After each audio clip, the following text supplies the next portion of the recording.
One night, while organizing the antique shop where I work, something strange happened. The place always had a peculiar atmosphere, with the smell of old wood and the dim light from yellowed bulbs. But that night, everything felt even heavier. I was alone, as usual, since the owner only showed up during the day. While cleaning a shelf full of old clocks, I heard a faint ticking sound echoing through the space. The problem was that none of the clocks worked. I looked around, trying to pinpoint where the sound was coming from, but it seemed to change direction with every step I took. That was unsettling enough, but I soon realized the real horror was yet to come. I decided to ignore the sound and continue my work. I headed to the back of the shop, where we keep the rarest and most valuable items. It's a part of the store even the owner avoids unless necessary. That's where the Venetian mirror is, a stunning piece with a gilded frame and intricate hand-carved details. It's said to have belonged to a countess who went mad, but I never paid much attention to those stories. While adjusting some boxes nearby, a shiver ran down my spine. I looked up and saw my reflection in the mirror. Only something was off. The reflection smiled at me, but I wasn't smiling. Frozen in place, I tried to convince myself it was just my imagination. I took a deep breath, turned my back to the mirror, and walked quickly toward the front of the shop. But as soon as I turned, I heard a low chuckle coming from the direction of the mirror. My instincts screamed at me to run, but my legs wouldn't move. The laughter grew louder, becoming a shrill echo. The mirror seemed to vibrate with the sound, and in its reflection, I saw shadows moving, even though no one else was there. I shut my eyes, trying to calm down, but now the laughter was right beside me. When I finally summoned the courage to open my eyes, everything was silent. The mirror looked normal again, and the laughter was gone. Only the sound of my quickened breathing remained. I decided I'd had enough for one night. I grabbed my bag and ran to the door, but when I tried to turn the handle, it wouldn't budge. It was as if something, or someone, was holding it shut from the other side. "Please, let me out," I shouted, but the only response was the sound of the clocks ticking again, all at once. Panic overtook me. I turned around and started pounding on the mirror with all my strength, screaming for it to stop. But instead of breaking, the mirror began to glow with an intense light that blinded me for a few seconds. When the light faded, the space around me had changed. I was still in the shop, but it looked older, darker, and a strange fog filled the room. In the mirror, there was now another person. It was the Countess with hollow eyes and a sinister smile. "Welcome," she said in a cold, distant voice. "Since then, I've never left that place. People come into the shop during the day, they see me and interact with me, but they don't realize something's wrong. When night falls, I'm alone again, with the Countess in the mirror and the clocks reminding me that time never stops. Maybe someday someone will notice the truth, but until then, I'm trapped in this endless cycle." If you ever visit an antique shop and feel an inexplicable chill, pay attention to the reflections. It might be me, trying to warn you before it's too late.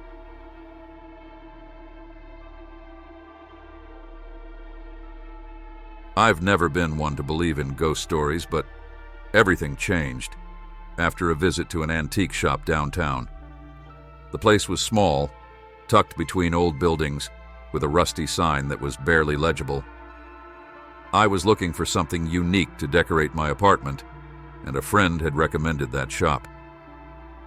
As soon as I stepped in, a strong smell of aged wood and dampness enveloped me.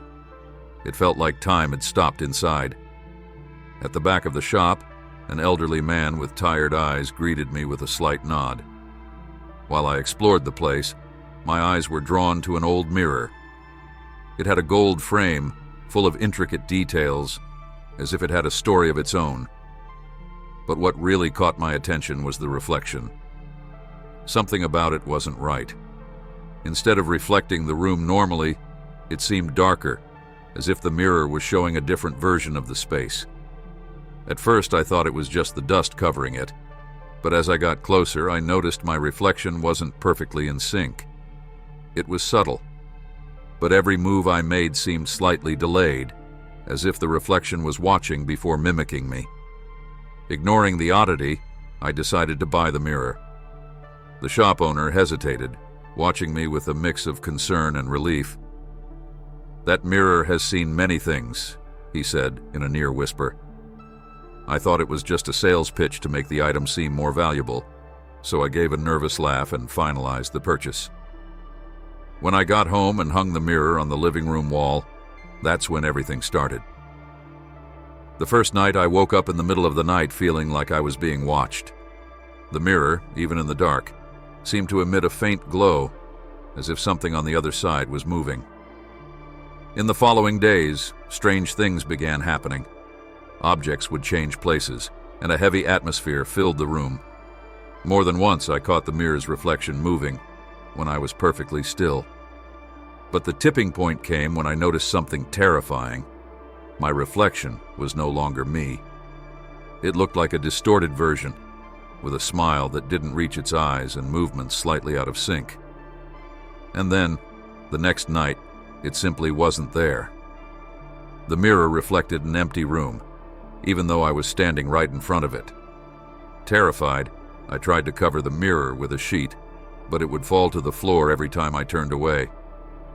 Desperate, I decided to return to the antique shop, but when I got there, the place was closed, as if it had never existed.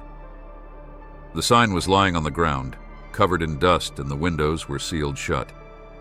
I asked some people in the neighborhood, but no one remembered an antique shop on that street. Since then, the mirror remains in my living room. I can't get rid of it. Every night I hear whispers coming from it, and more I feel like my own image is fading away.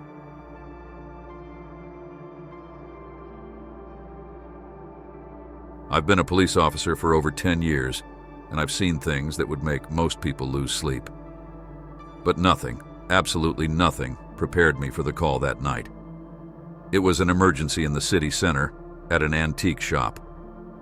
The 911 operator reported incoherent screams and the sound of things breaking. When I arrived, the place was eerily silent, except for the wind pushing against the slightly open door. I called out for the owner, but only the echo of my voice responded. I entered, weapon drawn, and found a scene of chaos. Overturned furniture, shattered glass, and books scattered across the floor. Following the sound of something dragging, I found the owner, Mr. Norbert, huddled in a dark corner, rocking back and forth. He was muttering disconnected words and kept repeating the name, Amelia. When I tried to approach, he began screaming, his eyes wide open, as if he saw something behind me. "Don't touch the clock!"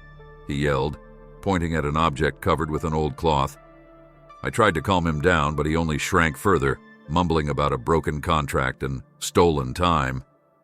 The clock in question was old, one of those pendulum types, but it didn't seem particularly special.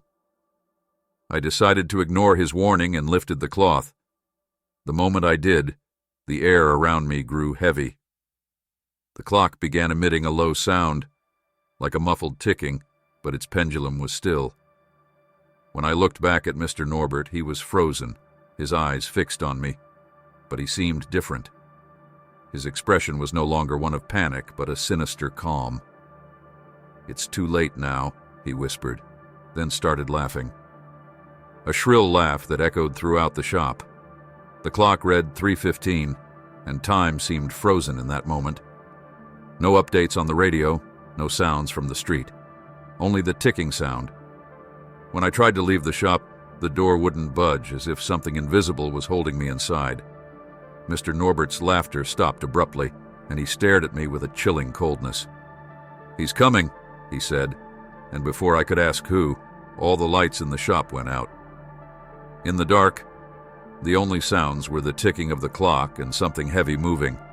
The floor seemed to vibrate with every step of whatever was approaching. When the lights came back on, Mr. Norbert was gone. In his place, a trail of blood led to the clock. I tried to report on the radio, but it only emitted static.